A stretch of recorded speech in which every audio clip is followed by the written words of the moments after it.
Hello friends. आज की इस वीडियो में हम डिस्कस करेंगे इम्प्योरिटी डिफेक्ट्स के बारे में। Impurity defects arises impurity defects arises when foreign some foreign when some foreign atoms or ions are present or introduced in the solid। जब हम सॉलिड में किसी फॉरेन एटम को इंट्रोड्यूस करते हैं या वो फॉरेन एटम या आयन पहले से ही उस क्रिस्टलाइन सॉलिड में प्रेजेंट हो, तो हम कहते हैं उस सॉलिड में इम्प्योरिटी डिफेक्ट प्रेजेंट है। फॉरेन एटम और आयन का मतलब है वो एटम वो आयन जो पहले से यानी डिफेक्ट आने से पहले उस सॉलिड में प्रेजेंट नहीं था, लेकिन जैसे ही डिफेक्ट आया, डिफेक्ट आने के बाद में वो एटम या आयन उस सॉलिड में प्रेजेंट है। उस एटम या आयन को हम बोलते हैं फॉरेन एटम या आयन।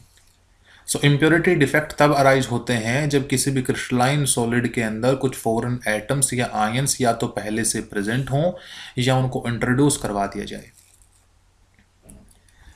ये जो फॉरेन एटम या पार्टिकल्स हैं, ये दो तरीके से इंट्रोड्यूस कराए जा सकते हैं। पहला तरीका है सब्स्टिट्यूशनल मेथड। सब्स्टिट्यूशनल मेथड के जरिए हम उसको इंट्रोड्यूस करा सकते हैं। First method is the substitutional method. Substitutional method second method जो हमारा है उसको बोलते हैं इंटरस्टिशियल मेथड।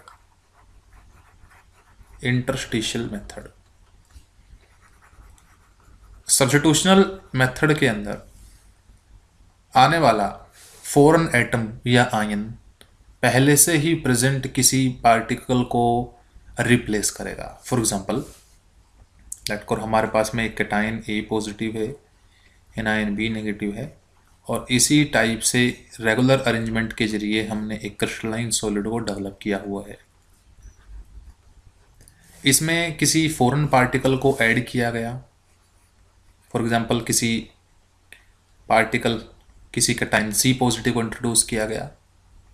तो दो तरीके हैं। पहला तरीका ये है कि ये पहले से ही प्रेजेंट किसी कैटायन को रिप्लेस करके आए। पहले हमारे पास ए पॉजिटिव कैटायन था, उसकी जगह हमें सी पॉजिटिव कैटायन मिला।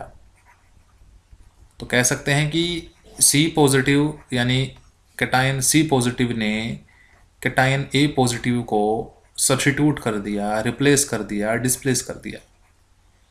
इस तरीके से बनने वाले जो सॉलिड होते हैं उसको बोलते हैं सब्स्टिट्यूशनल सॉलिड या सब्स्टिट्यूशनल सॉलिड सॉल्यूशन। इनका नाम है सब्स्टिट्यूशनल सॉलिड सॉल्यूशन। सब्स्टिट्यूशनल सॉलिड, ऐसे सॉलिड्स को बोलते हैं सब्स्टिट्यूशनल सॉलिड। जो पार्टिकल इसमें इंट्रोड्यूस हुआ है वो इलेक्ट्रॉनिक प्रॉपर्टीज के बेसिस पर इंट्रोड्यूस होगा।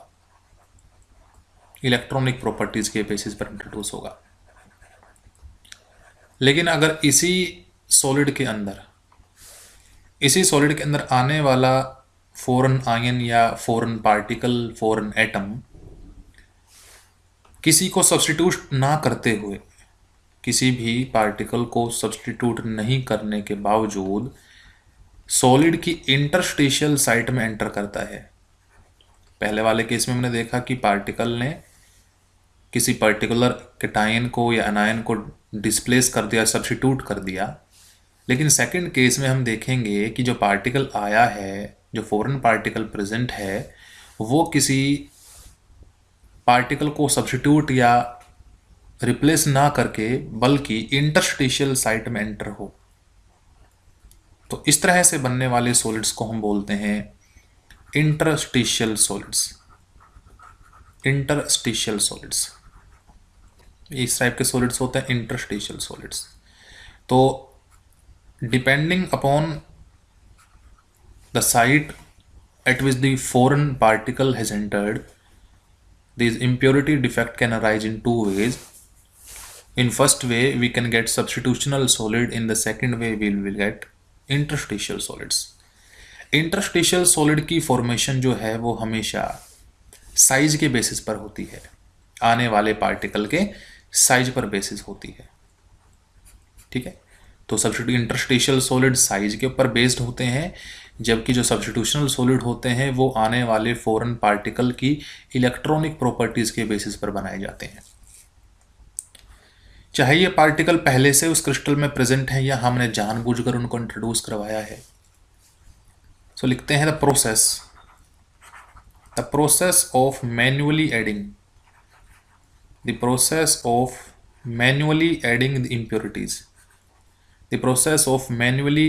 impurities to a crystalline solid। किसी भी क्रिस्टलाइन सॉलिड में जब हम अपनी मर्जी से पार्टिकल्स को, इम्प्योरिटीज़ को मिक्स करते हैं, किसी भी क्रिस्टलाइन सॉलिड में जब हम अपनी मर्जी से किसी भी इम्प्योरिटी को ऐड करते हैं, उस प्रोसेस को हम नाम देते हैं doping. That process is known as doping. उसी प्रोसेस को डोपिंग कहा जाता है, ठीक है, वही प्रोसेस डोपिंग है। जब हम अपनी मर्जी से किसी भी सॉलिड के अंदर किसी इम्प्योरिटी को इंट्रोड्यूस कराते हैं, ऐसे केस में उस प्रोसेस को बोलते हैं डोपिंग। क्वेश्चन आता है क्यों, किस लिए? To improve the properties of solid, properties को इम्प्रूव करने के लिए, सॉलिड की प्रॉपर्टीज को इम्प्रूव करने के लिए जब हम किसी फॉरेन पार्टिकल को, किसी फॉरेन आयन या एटम को किसी सॉलिड में इंट्रोड्यूस करवाएंगे, उसी प्रोसेस को हम डोपिंग कहते हैं। That process is known as doping. Doping जो है वो दो अलग अलग टाइप के सॉलिड्स में परफॉर्म की जा सकती है। जैसे फर्स्ट, वो सॉलिड्स जो कि आयनिक सॉलिड्स हैं। अगर हम डोपिंग आयनिक सॉलिड्स में करें तो किस प्रकार से डोपिंग की जाएगी वो हम स्टडी करेंगे। डोपिंग इन आयनिक सॉलिड्स, आयनिक सॉलिड्स में डोपिंग कैसे की जाती है, तो इसके लिए हम एक पर्टिकुलर एग्जांपल कंसीडर करेंगे, जिसमें मैं NaCl का एग्जांपल लूंगा। हमारे पास एक सॉलिड है Na पॉजिटिव Cl नेगेटिव, जिसमें अल्टरनेट पोजीशन पर प्रेजेंट हैं और एक रेगुलर अरेंजमेंट के जरिए इन्होंने एक परफेक्टली क्रिस्टलाइन सॉलिड की फॉर्मेशन की हुई है। अगर हम इसमें ऐड करते हैं किसी दूसरे आयन को, जनरली आने वाला आयन पहले से डिफरेंट चार्ज वाला होना चाहिए, यानी कह सकते हैं आने वाले आयन के ऊपर मिलने वाला चार्ज पहले से प्रेजेंट आयन से अलग होना चाहिए। जैसे अगर मैं सोडियम कटायन की बात करूं तो यहाँ सोडियम पर 1 पॉजिटिव चार्ज है, तो हम किसी ऐसे आयन को इंट्रोड्यूस करवाएं जिस पर चार्ज या जिसका जो वैलेंसी है वो सोडियम से अलग हो। जैसे स्ट्रोंशियम की वैलेंसी इसमें ऐड कराई या स्ट्रोंशियम की इम्प्योरिटी हमने इसमें ऐड कराई। ये कह सकते हैं कि स्ट्रोंशियम को या सोडियम क्लोराइड को हमने डोप किया स्ट्रोंशियम से। अब जैसे ही स्ट्रोंशियम का आयन इस सॉलिड में एंटर करेगा, न्यूट्रलिटी मेंटेन करने के लिए 2 सोडियम के आयन्स अपनी साइट को ओमिट करके, वैकेंट करके चले जाएंगे। तो 2 सोडियम के जो आयन थे वो अपनी साइट को वैकेंट करके चले गए ताकि चार्ज को मेंटेन किया जाए। अब 2 होल्स बने, उन 2 होल्स में से किसी एक होल में आने वाला वो स्ट्रोंशियम आयन बैठ जाएगा, ठीक है। आने वाला स्ट्रोंशियम आयन क्या कर जाएगा, रिसाइड कर जाएगा, फिट हो जाएगा, और एक होल एज इट इज इस सॉलिड में बना रहा। तो जैसे ही हमने सोडियम क्लोराइड के सॉलिड के अंदर हमने स्ट्रोंशियम की इम्प्योरिटी को ऐड किया, तो हमने देखा कि एक आयन ऐड होने से हमारे पास एक होल मिला। अब इनिशियली सोडियम क्लोराइड जब तक सॉलिड स्टेट में प्रेजेंट था तब तक वो इंसुलेटर था। In solid state sodium chloride insulator, क्योंकि उसके पास ना ही आयन है फ्री मूव करने के लिए, ना ही इलेक्ट्रॉन है फ्री मूव करने के लिए। लेकिन जैसे ही उसको डोप किया गया, उसमें एडिशन किया गया स्ट्रोंशियम का, सॉलिड स्टेट में ही ये हमारा सेमीकंडक्टर बन गया, क्योंकि इसके पास होल है और ये होल्स मूव कर सकते हैं। तो होल्स की मूवमेंट की वजह से जो सॉलिड पहले इंसुलेटर था अब वो सेमीकंडक्टर बन गया है। तो यही काम होता है डोपिंग का, ताकि इसकी प्रॉपर्टीज़ को इम्प्रूव किया जा सके। लेकिन एक एसेंशियल पॉइंट याद रखना है, वो क्या कि ऐड होने वाली impurity, the impurity that has been added, वो इम्प्योरिटी जिसको ऐड किया गया should be different from the initially present particles. तो लिखेंगे द फॉरेन पार्टिकल। और अगर हम आयनिक सॉलिड्स में बात कर रहे हैं तो पार्टिकल कौन होगा? Ion. The foreign ion should have the foreign ion should have different valency, उसकी वैलेंसी डिफरेंट होनी चाहिए than the initially present ions।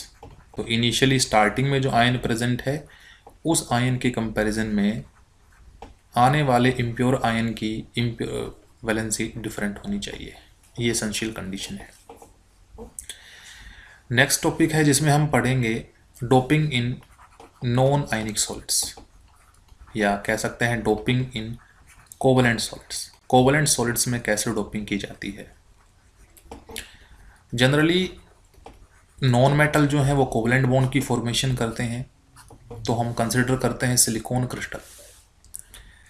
Late करो सिलिकॉन क्रिस्टल में ईच सिलिकॉन एटम, हर एक सिलिकॉन एटम के 4 बॉन्ड हैं, क्योंकि सिलिकॉन की वैलेंसी 4 है। सिलिकॉन एक एलिमेंट है ग्रुप नंबर 14 का, और ग्रुप नंबर 14 में लाई करने वाले हर एक एलिमेंट की वैलेंसी 4 होगी, जिसकी वजह से इस सिलिकॉन के एटम ने 4 बॉन्ड बना रखे हैं। ठीक है, इसके पास 4 है। सो सिलिकॉन हैज वैलेंसी 4, सिलिकॉन की वैलेंसी 4 है।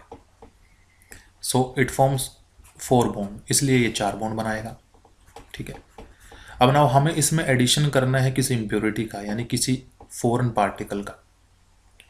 तो क्योंकि सिलिकॉन एक ग्रुप नंबर 14 मेंबर है, ग्रुप नंबर 14 का एक एलिमेंट है, तो ग्रुप नंबर 14 में या तो हम एडिशन करते हैं जनरली ग्रुप नंबर 13 के किसी एलिमेंट की, या फिर एडिशन करते हैं ग्रुप नंबर 15 के किसी एलिमेंट का। ग्रुप नंबर 14 के एलिमेंट्स में या तो ग्रुप नंबर 13 के किसी एलिमेंट को या ग्रुप नंबर 15 के किसी एलिमेंट को डोप किया जाता है, मिक्स किया जाता है, और वहाँ से हम उसकी प्रॉपर्टी को एनहेंस करने की कोशिश करते हैं। अगर आप ध्यान से देखें तो ग्रुप नंबर 13 के जो एलिमेंट होंगे उन सबके पास में 3 वैलेंस इलेक्ट्रॉन होंगे, 3 वैलेंस इलेक्ट्रॉन है। ग्रुप नंबर 14 में हमारे पास में 4 वैलेंस इलेक्ट्रॉन है, और अगर ग्रुप नंबर 15 की बात की जाए तो उसमें हमारे पास 5 वैलेंस इलेक्ट्रॉन पाए जाते हैं। तो जब मैं ग्रुप नंबर 14 के किसी भी एलिमेंट में, जैसे सिलिकॉन में ही डोपिंग करूंगा ग्रुप नंबर 13 के किसी एलिमेंट की, जो कि 3 वैलेंस इलेक्ट्रॉन कैरी करता है, जबकि सिलिकॉन में पहले से 4 वैलेंस इलेक्ट्रॉन है, तो क्योंकि आने वाले एलिमेंट में वैलेंस इलेक्ट्रॉन पहले के मुकाबले कम है, इसलिए हम कहते हैं इलेक्ट्रॉन डेफिशिएंट इम्प्योरिटी। तो लेट करो हमने किसी इलेक्ट्रॉन डेफिशिएंट इम्प्योरिटी की क्या की? डोपिंग। जैसे ही हमने किसी इलेक्ट्रॉन डेफिशिएंट इम्प्योरिटी की डोपिंग की, फॉर एग्जांपल ग्रुप नंबर 13 में हमारे पास में, ग्रुप नंबर 13 में कौन कौन से हैं? बोरोन, एल्यूमिनियम, गैलियम, इंडियम और थैलियम, ये एलिमेंट हमारे पास में लाई करते हैं। तो लेट करो हमने सिलिकॉन के क्रिस्टल में, यानी ग्रुप नंबर 14 के मेटल के क्रिस्टल में हमने ग्रुप नंबर 13 का एक एलिमेंट एल्यूमिनियम डोप कर दिया। तो ऐसा होकर के, ऐसा होने से क्या होगा वो देखते हैं हम। अब सिलिकॉन के क्रिस्टल में हमने एल्यूमिनियम को डोप कर दिया, एल्यूमिनियम की इम्प्योरिटी डाल दी। अब ये बात सबको पता है कि एल्यूमिनियम के पास वैलेंस इलेक्ट्रॉन 3 है, जबकि सिलिकॉन के पास वैलेंस इलेक्ट्रॉन 4 है। तो सिलिकॉन 4 वैलेंस इलेक्ट्रॉन का यूज़ करते हुए 4 बॉन्ड बनाएगा, जबकि एल्यूमिनियम ऐसा नहीं कर सकेगा, क्योंकि इसके पास 3 वैलेंस इलेक्ट्रॉन है, तो वो 3 ही बॉन्ड बनाएगा। तो एल्यूमिनियम के पास एक इलेक्ट्रॉन की डेफिशिएंसी की वजह से एल्यूमिनियम के पास एक इलेक्ट्रॉन की डेफिशिएंसी की वजह से सिलिकॉन अपना एक बॉन्ड नहीं बना पाया, यानी वहाँ पर एक इलेक्ट्रॉन की डेफिशिएंसी के कारण एक होल फॉर्म हो गया। तो इस पर्टिकुलर केस में क्या होगा कि किसी दूसरे सिलिकॉन के इलेक्ट्रॉन को या कोई दूसरे सिलिकॉन का एक इलेक्ट्रॉन ऑटोमेटिकली पहले से बने हुई इस वैकेंसी में ट्रांसफ़र हो जाता है, और ट्रांसफ़र होने की वजह से ये बॉन्ड कंप्लीट हो जाएगा। सेकंड स्टेप में चलेंगे तो ये इलेक्ट्रॉन यहाँ ट्रांसफ़र हो गया, अब इसका बॉन्ड कंप्लीट हो जाएगा, ये बॉन्ड बना लेगा। लेकिन जहाँ से वो इलेक्ट्रॉन गया है वहाँ पर हमें एक वैकेंसी मिलेगी, होल बनेगा। अब इसके पास होल बना तो ये भी चाहेगा कि मैं अपने 4 इलेक्ट्रॉन कंप्लीट करूं, तो किसी और सिलिकॉन एटम का एक इलेक्ट्रॉन इसमें ट्रांसफ़र हो जाता है। जहाँ से वो इलेक्ट्रॉन ट्रांसफ़र हुआ है वहाँ पर क्या बन जाती है, फिर से एक वैकेंसी। तो यहाँ वैकेंसी क्रिएट हो गई, तो हम कह सकते हैं कि इस टाइप से एक एल्यूमिनियम के एक एटम के एडिशन से हमारे यहाँ पर बार बार होल्स क्रिएट होकर के, वैकेंसी क्रिएट होकर के वो मूवमेंट शो हो रही है होल्स की, जिसकी वजह से इसकी इलेक्ट्रिकल प्रॉपर्टीज इंप्रूव होंगी और ये सेमीकंडक्टर बन जाएगा इंसुलेटर से। लेकिन इस तरह के सेमीकंडक्टर जिनमें conductivity, in which conductivity is due to movement of holes, जिनकी कंडक्टिविटी होल्स की मूवमेंट की वजह से है। Conductivity is due to movement of holes, जिनमें कंडक्टिविटी होल्स की मूवमेंट से है, उस तरह के सेमीकंडक्टर्स को हम बोलते हैं P type semiconductor, are called P type semiconductor. इनको पी टाइप सेमीकंडक्टर कहा जाता है। जैसे ही हमने ग्रुप नंबर 14 में किसी इलेक्ट्रॉन डेफिशिएंट इम्प्योरिटी को यानी ग्रुप नंबर 13 की इम्प्योरिटी को ऐड किया तो वहाँ से हमें पी टाइप सेमीकंडक्टर मिले। लेकिन अगर हम ग्रुप नंबर 14 के एलिमेंट में यानी सिलिकॉन में एडिशन करते हैं किसी ग्रुप नंबर 15 की इम्प्योरिटी, यानी 5 वैलेंस इलेक्ट्रॉन वाले किसी एलिमेंट की इम्प्योरिटी, तो वहाँ से जो सॉलिड हमें मिलेंगे या वहाँ से जो सेमीकंडक्टर हमें मिलेंगे वो पहले वालों से डिफरेंट होंगे। लेट करो इसमें हमने फॉस्फोरस की इम्प्योरिटी या आर्सेनिक की इम्प्योरिटी मिक्स कर दी, क्योंकि उसके पास में वैलेंस इलेक्ट्रॉन कितने हैं, 5 हैं, और सिलिकॉन के पास कितने वैलेंस इलेक्ट्रॉन हैं, 4 हैं। हमने यहाँ आर्सेनिक की इम्प्योरिटी ऐड कर दी, सॉरी रेड कलर से रिप्रेजेंट कर लेते हैं इसको, हमने आर्सेनिक की इम्प्योरिटी ऐड कर ली। ठीक है, अब होगा क्या कि सिलिकॉन को बॉन्ड बनाने हैं 4, क्योंकि इसकी वैलेंसी है 4, जबकि आर्सेनिक के पास में इलेक्ट्रॉन्स प्रेजेंट है 5। तो 5 में से आर्सेनिक के 4 इलेक्ट्रॉन्स बॉन्ड बनाने में इस्तेमाल हो जाएंगे। इस आर्सेनिक के 4 इलेक्ट्रॉन बॉन्ड बनाने में इस्तेमाल हो गए, एक 5वां इलेक्ट्रॉन है जो फ्री है अभी भी मूव करने के लिए। तो एक आर्सेनिक के एटम के इंट्रोडक्शन से हमारे पास एक फ्री इलेक्ट्रॉन मिला। ऐसे ऐसे जब बहुत सारे सिलिकॉन, ठीक है, जब बहुत सारे सिलिकॉन के क्रिस्टल में आर्सेनिक को इंट्रोड्यूस किया जाएगा तो बहुत सारे ऐसे फ्री इलेक्ट्रॉन क्रिएट होंगे, और जिससे इस सॉलिड की प्रॉपर्टी क्या होंगी, इंप्रूव होंगी, एनहेंस होंगी। So this type of semiconductor